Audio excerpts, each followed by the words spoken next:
তাঁবুর শহর মিনা। শুভ্র পোশাক পরে লাব্বাইক আল্লাহুম্মা লাব্বাইক ধ্বনিতে মুখরিত করছে পুরো প্রান্তর। সারা বিশ্ব থেকে আগত প্রায় 20 লাখ হাজী সাহেব ইতিমধ্যেই মিনা প্রান্তরে এসে উপস্থিত হয়েছেন। স্থানীয় সূত্র বলছে, গত রাত থেকেই হাজী সাহেবরা মিনার প্রান্তের বিভিন্ন তাঁবুতে অবস্থান নিচ্ছেন।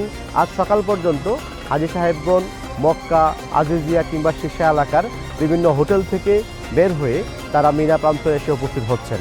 ইতিমধ্যে যারা মিনার প্রান্তরে উপস্থিত হয়েছেন তারা বিভিন্ন ধরনের ইবাদতে মশগুল হচ্ছেন। বিশেষ করে ওয়াক্তিয়া নামাজ, তাসবিহ তাহলিল এবং বিভিন্ন ধরনের ধর্মীয় আলোচনায় তারা মগ্ন হয়ে সময় পার করছেন।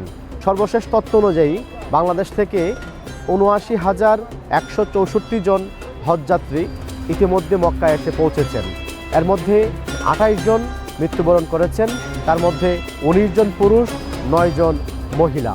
বাংলাদেশ হজ মিশন এবং স্থানীয় হজ ও উমরা মন্ত্রণালয়ের সূত্রে জানানো হচ্ছে, যেহেতু দিনের বেলা প্রচণ্ড গরম বা তাপমাত্রা বৃদ্ধি পাবে, এই জন্য হাজী সাহেবরা যেন তাঁবুর ভিতরেই দুপুরবেলা অবস্থান করে পর্যাপ্ত পানি পান করে এবং তারা যেন অবশ্যই ছাতা ব্যবহার করে বাইরে গমন করে, যেন অসুস্থতা রোধ করতে তাদের সহায়ক হয়।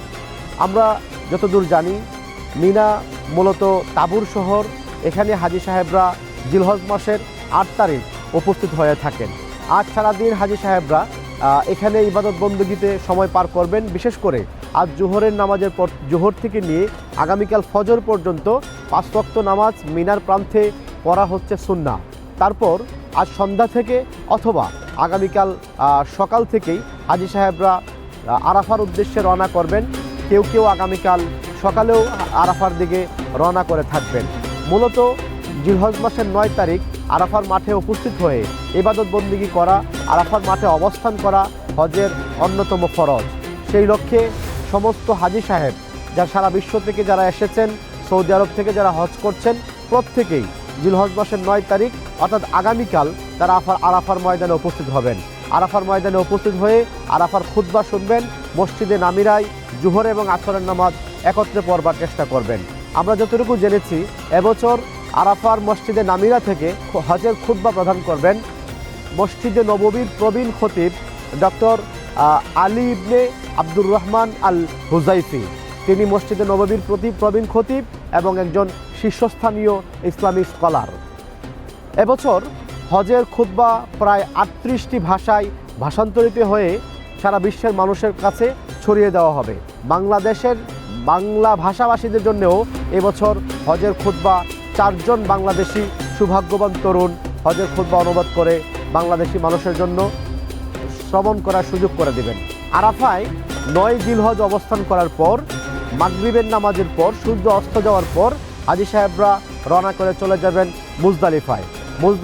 ৯ জিলহজ রাত কাটানো ওয়াজিব। বিশেষ করে রাতের শেষ অংশ সূরা সাদিক থেকে নিয়ে সূর্য উদিত হওয়ার আগ পর্যন্ত সময়টা মুজদালিফায় কাটানো হাজী সাহেবদের জন্য অন্যতম ওয়াজিব আমল।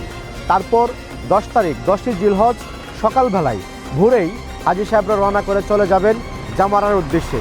সেখানে বড় শয়তানকে লক্ষ্য করে 7টি কঙ্কর নিক্ষেপ করবেন। তারপর হাজী সাহেবদের কাজ কুরবানি করা, একই সঙ্গে কুরবানির পর মাথার চুল মুন্ডন করা। তারপর ১১ তারিখ হাজী সাহেবরা মাথার চুল মুন্ডন করার পর হাজী সাহেবদের কাজ হচ্ছে মক্কায় পবিত্র বাইতুল্লাহ তোয়াফ করা, যা হজের অন্যতম ফরজ ইবাদত।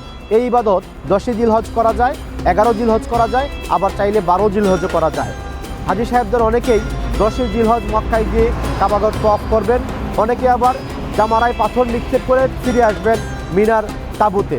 সেখান থেকে পরের দিন গিয়ে জামারায় পাথর নিক্ষেপ করে জামারায় 3টি শয়তানকে 7টি করে 21টি পাথর নিক্ষেপ করে মক্কায় চলে যাবেন এবং সেখানে তোয়াফে জিয়ারা সারবেন। তোয়াফে জিয়ারার সাথে সাথেই হাজী সাহেবরা সাফা এবং মারওয়া পাহাড়ে সাই করার বিধান রয়েছে, যা হজের অন্যতম ওয়াজিব। তারপর 12ই জিলহজ হাজী সাহেবরা মিনার তাঁবু থেকে অথবা হোটেল থেকে এসে আবার 3 শয়তানকে 7টি করে 21টি পাথর নিক্ষেপ করবেন। সর্বশেষ বিদায়ী তোয়াফের মধ্য দিয়ে হাজী সাহেবের হজের আনুষ্ঠানিকতা সমাপ্ত হবে। সৌদি আরবের মিনা থেকে মুফতি আমিন ইকবাল।